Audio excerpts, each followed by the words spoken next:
Computer.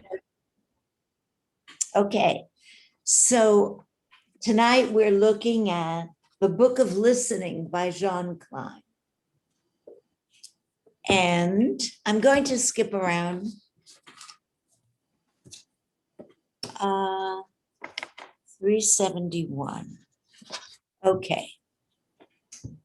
This is Jean, and I'll read this slowly. I always forget to put my reading glasses on. Okay, a minute.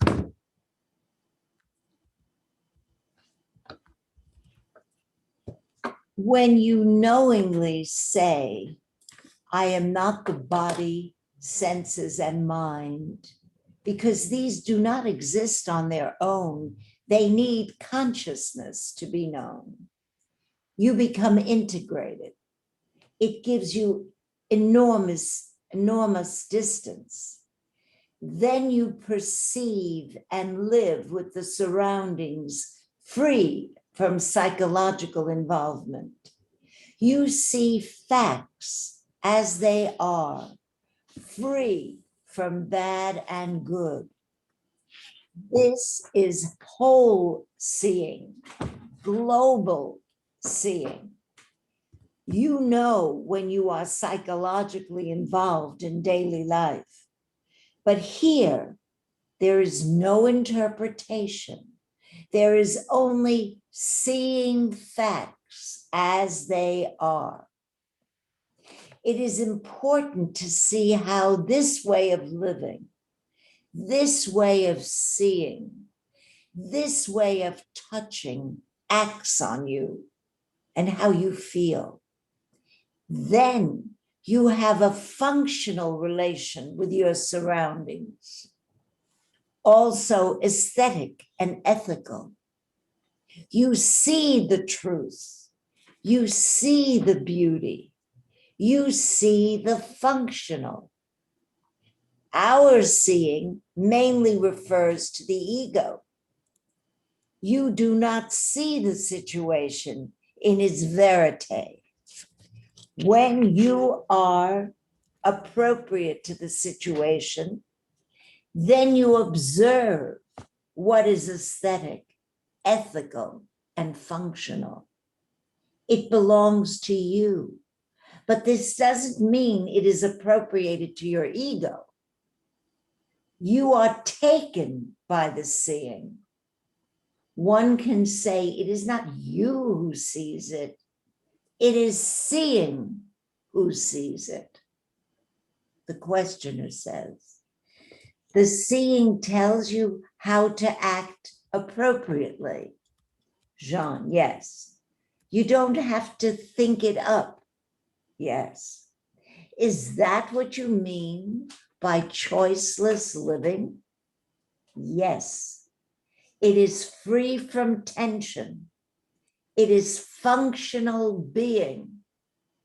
In this functional being, all that is aesthetic and ethical appears very clear to us.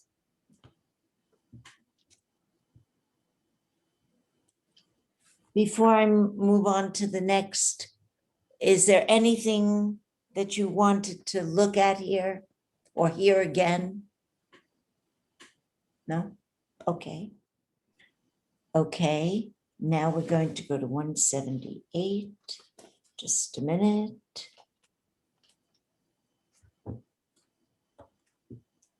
This is Jean.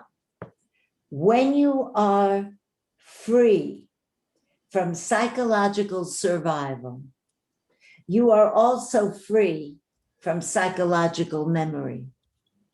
There is still functional memory, but there is no longer memory which revolves around the me. So, free from this restriction, our brain cells are completely open to the universe, to the ultimate. Then there is intelligence. And then there is no more repetition. As long as there is psychological survival, there is no intelligence. Simply live without end gaining, daydreaming, intention. Live without projection, in complete openness.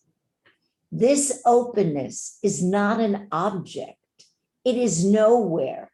It is not localized. So become open to the openness. Become open to the openness. Now, a questioner says to him, for many years, I have given all my time, energy, knowledge, and power to my family and to my business. My life was completely oriented toward bringing up and giving advice to my children and earning my living. Now my children are grown up and no longer need me, and I am retired from business, and I feel a certain loss of orientation and an emptiness that was previously filled with all kinds of activities. How can my life have meaning and fulfillment? And Jean says, see things as they are now, not as you wish them to be. See only the facts, free from all psychology. Look at your feelings of lack, boredom, loneliness, desire, confusion. See how all these feelings of confusion and absence are related to the fact that you have taken yourself for a parent and a worker. Now these self-images have no more role to play. Your colleagues no longer need you, and your children no longer look to you for advice. See how you still take yourself for a parent, for somebody, and this is a fraction. Become free from the self-image. Then you can have a non-objective relationship with your children and your surroundings. When there is no longer any reference to being a parent, you are open to the facts, to what actually is. Live in the perceived, not the conceived. Only the perception is right. The concept is wrong because it is memory. So give no more place to the concept. In the absence of psychological behavior, there is no reference to old brain patterns, and only then is there intelligence, which is the awakening of all your resources. Then you will have a new relation to your surroundings. It is no longer one of object to object, but of love. There is no longer an I and a you, but only oneness. When there is no superimposition on your children and surroundings, every moment is joy. Life is joyful, and in the absence of any patterns of behavior, there is only friendly togetherness. So, there was one phrase there that when you were reading, it struck me as discordant. oh, When he says, then you can have a non-objective relationship with your children. He means non-objective in the sense of not object to object. correct, of course. But when it's not object to object, it is objective. It's like facts only. No, oh, well, no, he's saying, see the facts of the situation. But in relation to the children, when you no longer have a self-image, I'm a parent and this is my child. Yes. Then you're no longer an object and the child is no longer an object. Yes, yes. But when he says non-objective, Yeah. What is the difficulty?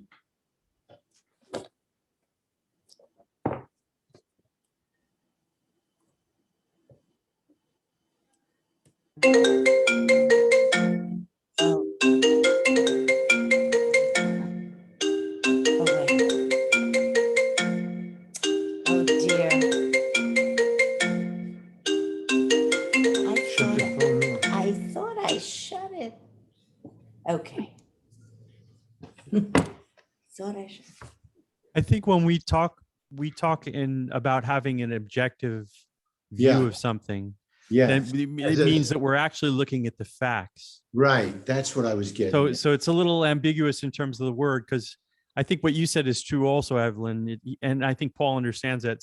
So you're not talking object to object, but as we speak of objective in the normal use of our normal language, I want to have an objective opinion about that. It means I want to just see the facts.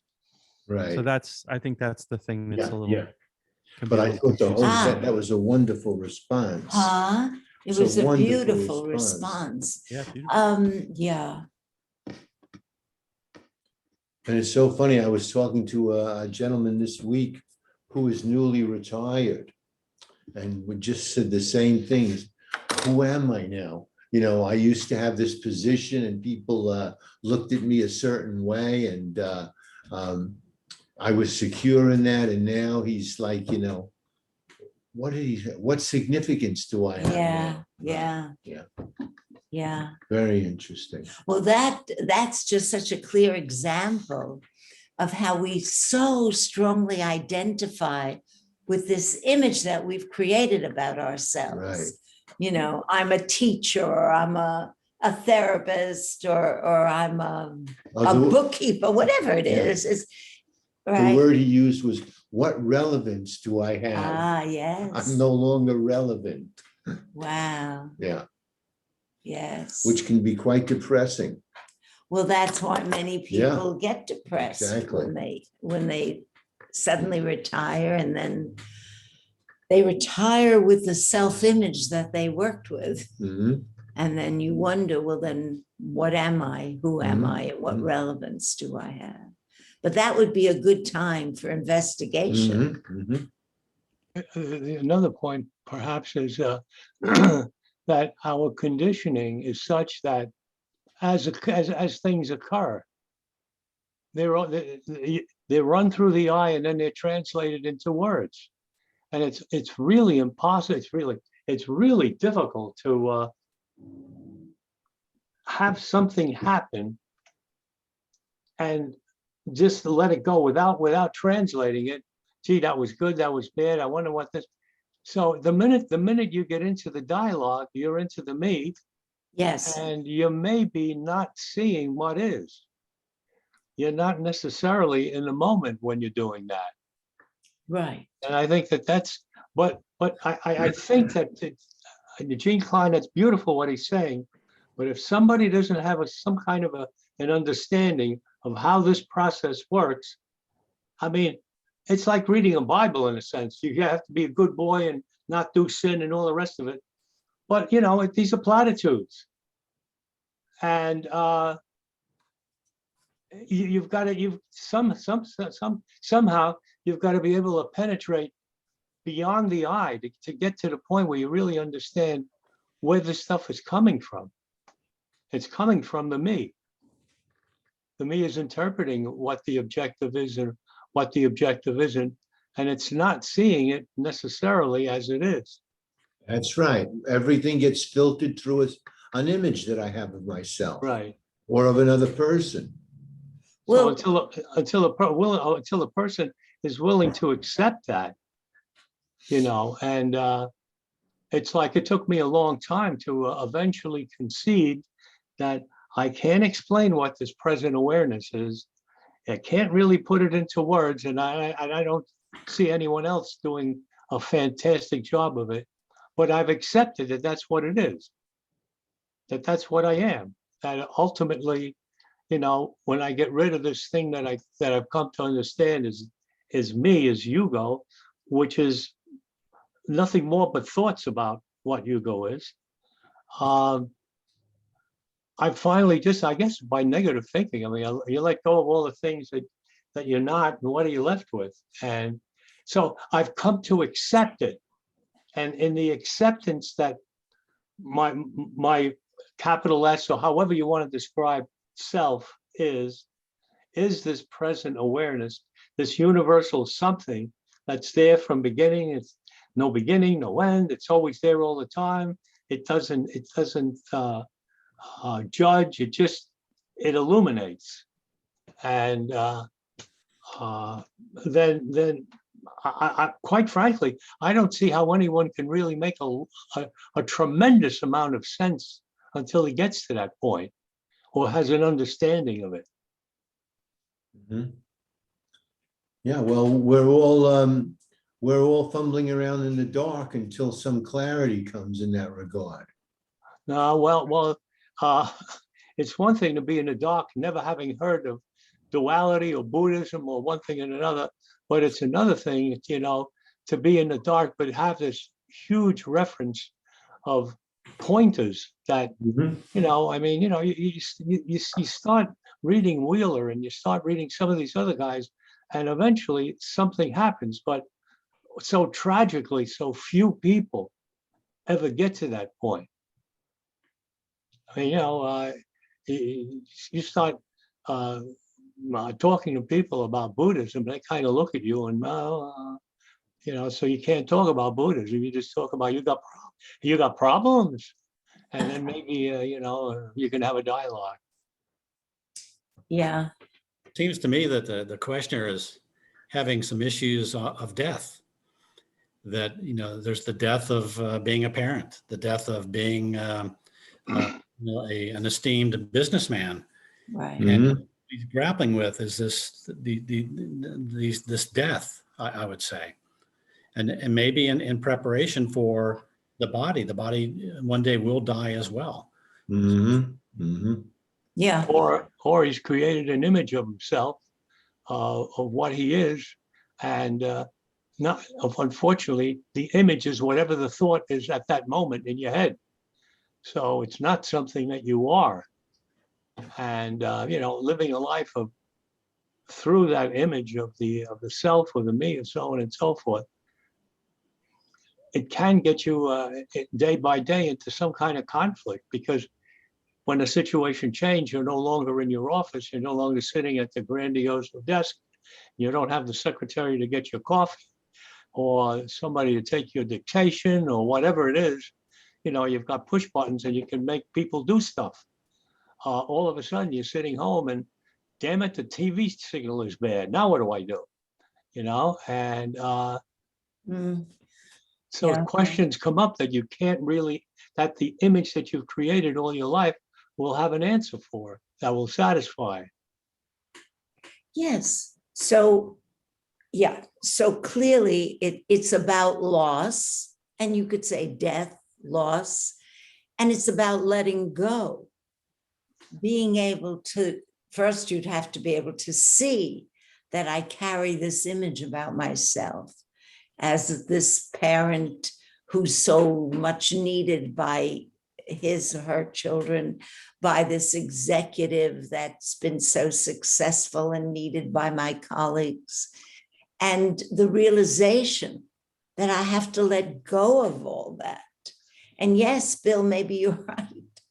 It is the preparation in a way of letting go of not only the self-image, but letting go of the psychology, as he said here, of all that that I think is me, and all how I perceive my life with all my conclusions and my beliefs and my opinion.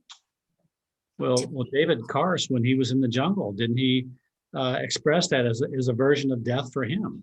That's That that when this enlightenment experience came upon him, it was in real visceral terms a form of death. yes, yes, yes. Well, when Jean says here, simply live without end gaining, without daydreaming, without intention, live without projection, in complete openness. So I think most of us, through our conditioning, and because this is the way we tend to function, we project into the future what's going to be, the what is. We project, Mhm. and we dwell on the past and how good it was when the kids were small and they listened to me and looked up to me. How great it was when I was in the office and had some control of things and got some good recognition. So I'm either living in the past or I'm projecting into the future. What now? What's going to happen now? And all with this self-image. And Ugo, you're right. We don't question the fact that we fundamentally live through an image. And we call that image me. And we believe it's real and we believe it's permanent. We've And- never known how. We've never learned. I mean, you go through all of your elementary school. You start with your parents and your environment, and they don't teach you this. Then you go to school and you start, and they teach you the Star Spangled Banner and everything else, but they don't teach you anything about relationships and what goes on, and so on and so forth. You go through the whole academic. I don't care if you go to the undergraduate, the graduate, the PhD, and the multiple PhDs, you're still dealing with the same thing. Like you Yes. haven't been taught that this thing that you call yourself is an image that's created by thought. Right. And that took me a long time to realize. And in fact, it's only been recently that not intellectually, but I really felt that son of a bitch, almost all of the day is either in the past or in the future. Correct. And it's so hard to be in the present. It's really hard. No, it's not hard. It happened. It's the only place you are, but it's hard to be aware that that's where you are. It's hard Well, to be aware that that's but all wait- you really have. But wait a minute, in the moment that there is awareness that I'm dwelling in the past, or the moment that there's an awareness that I'm projecting into the future, you're in the now. Yes, but it doesn't stay that way. My point is, it doesn't stay that long. You look at it and wow, yeah, right. And then the bird goes, tweets or something like that. Phone rings or something Yes. happens, and right away you're out of it, and you're not No. necessarily with yourself right there and then. Oh, no. When there's an awareness that I'm dwelling in the past, there's an awareness that I'm projecting into the future. At that moment, I'm clearly now. A bird flies over and flies over. There's an awareness of that. It's now. I'm not in the past with that. A bell rings. It's now. Yep, the bird flies It's over. all and then- now. That's all But- now until the mind goes back into the past or And- projects again into the future. But that's the beauty of awareness. The spotlight of awareness shines or illuminates that. And it's clearly seen. And I then think- what's seen is that you are not this thought. You are awareness itself. You're not separate. For me, it's a question of observing that, yes, the word flies, so on and so forth. But, and you're aware of this, you're aware that being aware in the now, it's a very short amount of time. Very, very short. It doesn't last about 10, 15, 20 minutes. It's just an awareness of it now, being now. And then the chatter comes in, and boom, the minute the chatter comes in, I know that I'm either in the future or I'm in the past. That's Because right. it's a thought that comes up. The thought takes over the moment. That's right. But the awareness of it is now. Right. But there's something that that's not enough for me. I mean, that's where I am now. Okay, so, but it just seems like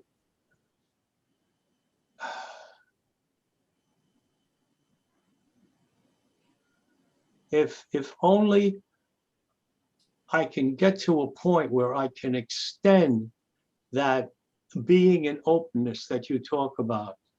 If I can extend that being in the moment, that feeling of being in the moment, and not necessarily being taken over by the chatter that goes on, then that would be something that I would be working for. It would be lovely to spend a couple of hours there, you know, just being totally relaxed, no thoughts coming in and messing things up. I know that can be a form of meditation, but I haven't gotten there yet. If it's a place to go to, if it's gettable. If it's gettable. What if you were able to let go of wanting that? Because it's the me that wants that. Okay. So if I could let go of wanting that, then what then? Then there's just present awareness of presence. And if the mind goes to the past, there's an awareness of that. And if it goes into the future, there's awareness of that. And it's happening now. And it's almost, remember, the seeing is the doing. You pull the plug on that, or it gets pulled. And you're never not now. You're never not aware. But, you know, there is somewhat of a qualification around, I think, the seeing is the doing, because it depends on the quality of seeing. If you're seeing through the me, you know, so, but the thing is that, you know, you have to know when you're seeing it through the me. Yes. So I would just put parameters around that. It's not like just see it, and just like listening is the same way. Okay. So you're saying, how do I distinguish between seeing from the absolute, from consciousness, from awareness, from pure awareness, or seeing from the me? The moment of seeing that I'm dwelling in the past, at that moment, there is no me. The me comes in a second later with an interpretation or an opinion or a criticism. That initial seeing was empty. It had nothing. It just was, just pure seeing. But the minute there is a comment of any kind, a movement of thinking, I'm back in the me. And that's witnessed. That's seen. And that's let go. So it's really not that difficult. As long as I'm not wanting. If I'm wanting something, then like he said, I want end gaining. Yeah, the me wants. Yeah. The me wants end gaining. And we have to be careful that, there's Millie, we have to be careful that, we don't think of enlightenment as a future state to be attained. Right.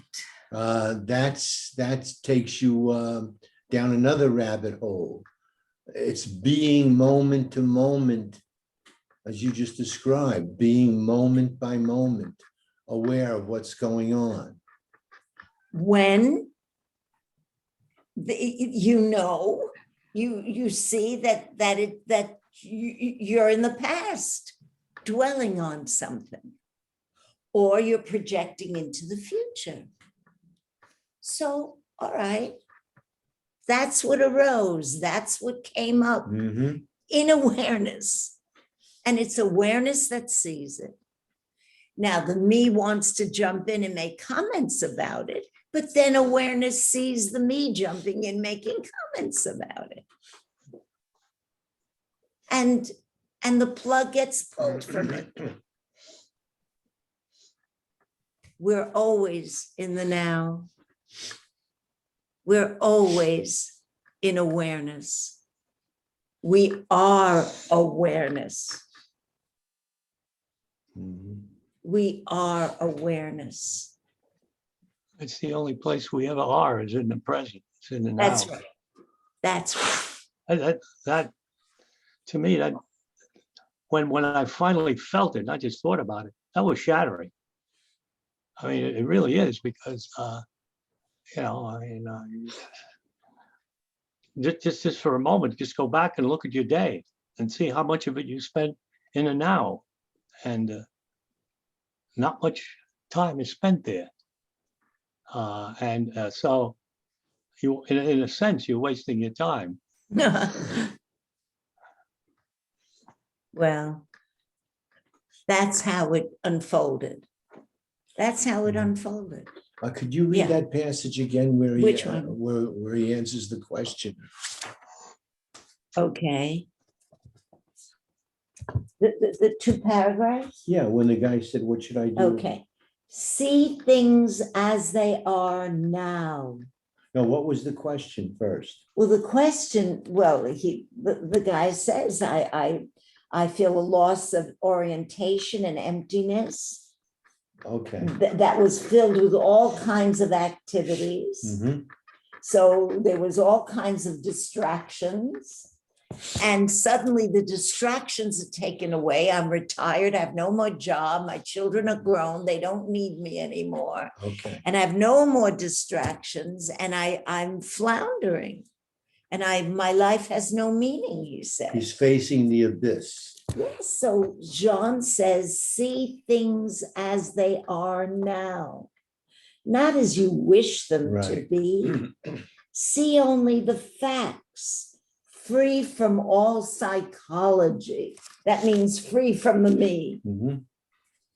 Look at your feelings. Look at your feelings of lack, of boredom, of loneliness, of desire, of confusion.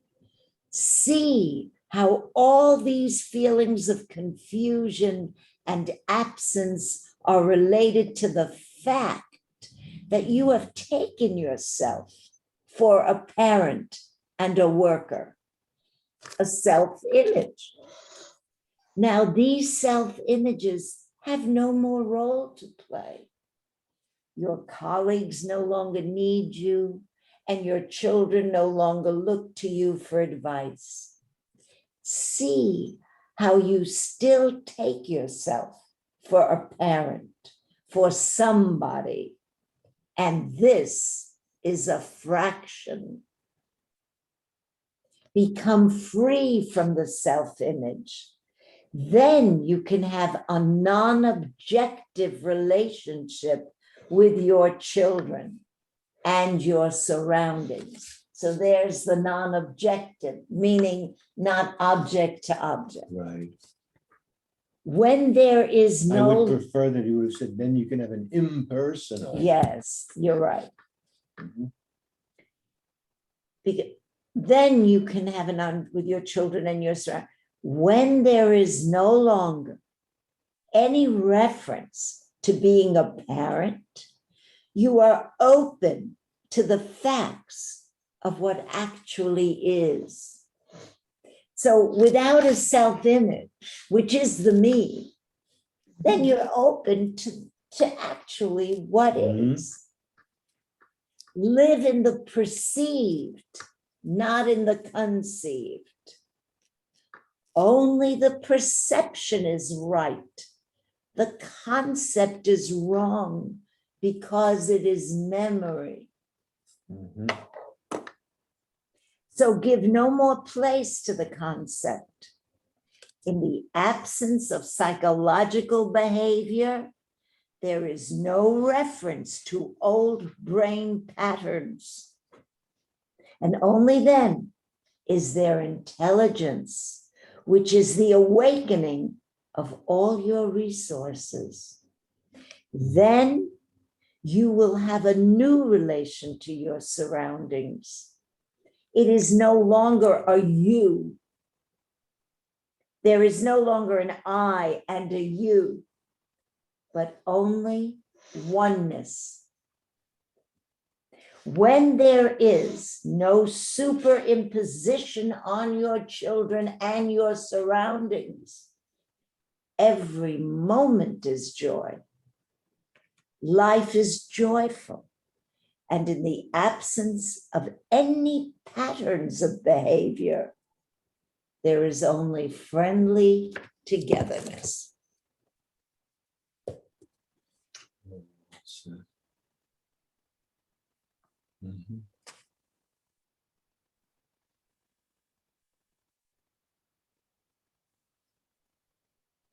So to be able to see when it's the image that's working, the self-image.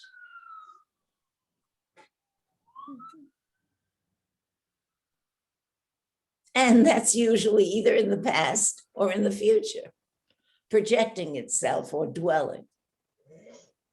It's memory. That's what he said, it's memory.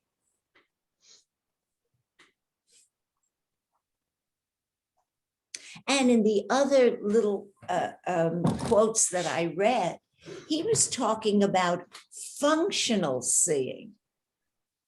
So that's what he means by seeing the facts of something, free of a self-image, free of psychological, what he calls psychological survival or psychological behavior.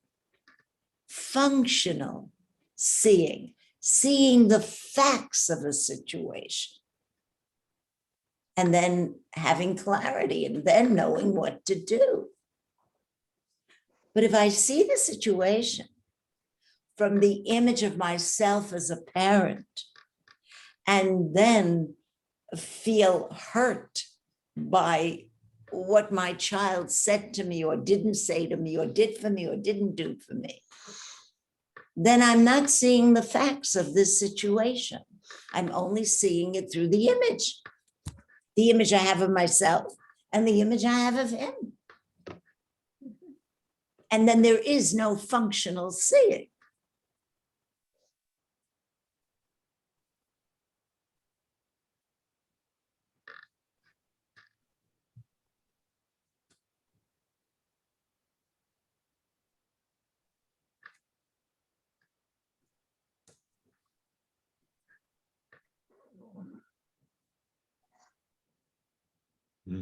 But that's in any relationship, right? Absolutely. You know, Sure. friends, siblings, Right. lovers,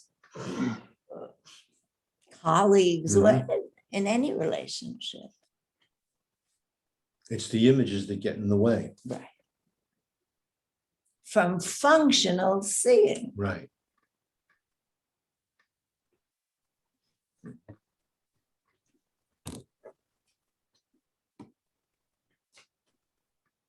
It's quite difficult, though, to let go of memory in a relationship that you have with someone that you've had a relationship for maybe 60, 70 years, Yes. maybe more.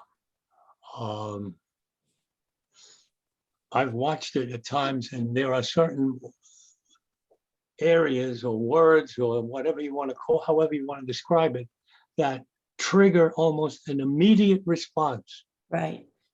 And, you know, there are times when I can catch it and say, whoa, that's me responding, little me. Hmm. And, but by the same token, it really takes a lot of work to get beyond that, to really,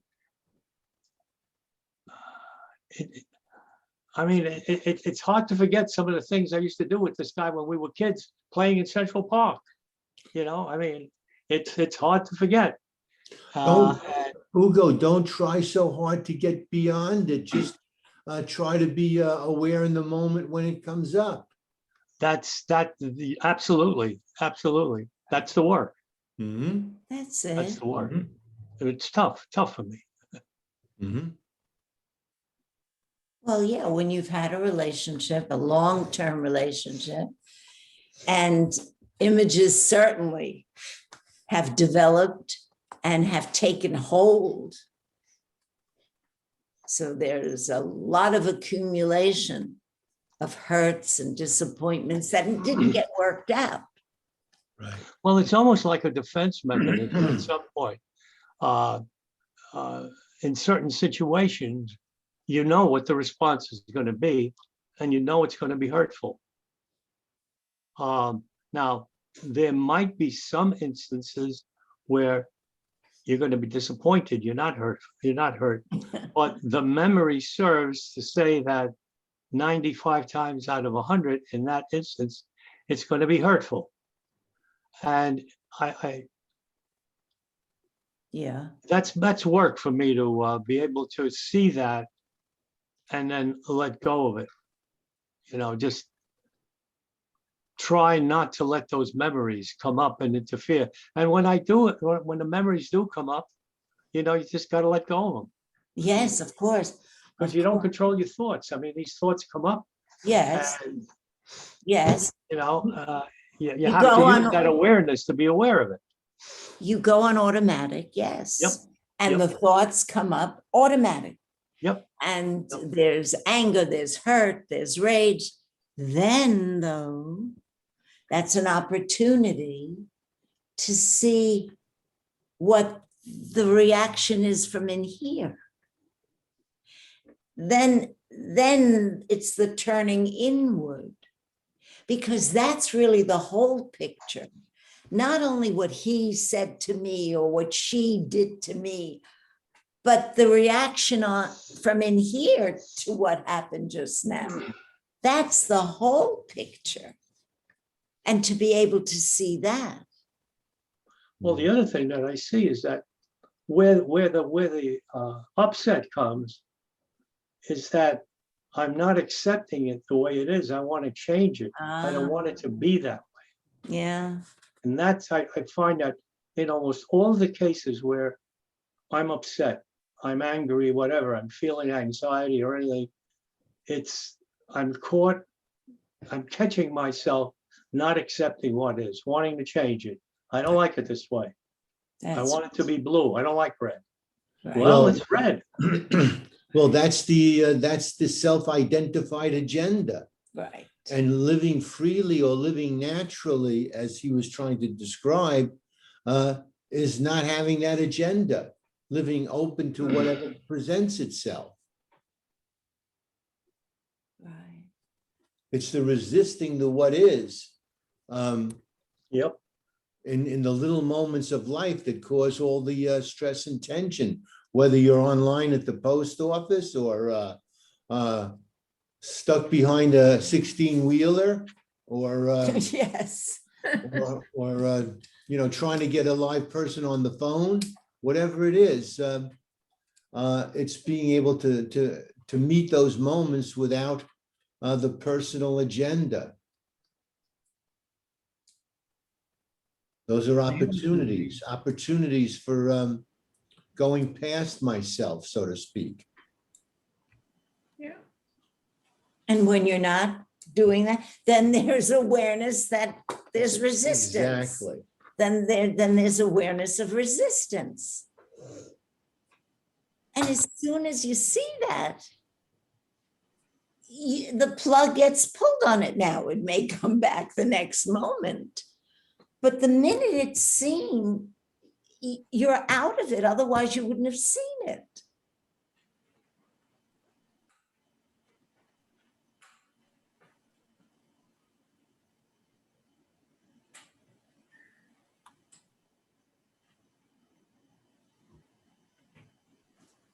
Yeah.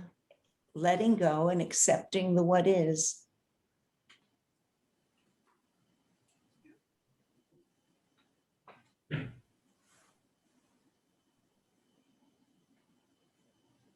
But you have to be awake to the moment or else you'll go on automatic, like you say. Absolutely. Absolutely. And we all do it. It's a relationship killer. I remember Paul mentioning in one of our meetings that that one of the frictions of a certain couple you were saying was the husband's inability to see his wife fresh. Mhm. Right. He had a formed image of her, and that's what he always went back to in the crunch. That's right. Right. He was saying, "I need you to see me fresh," Yes. like that. Right. Yeah. Well, actually, the words the wife Oh, used it's were so very beautiful. clear and moving in a sense. She said to him, "You've got me so figured out, you won't let me be new," which was really insightful. Mhm. Right. And every moment is new.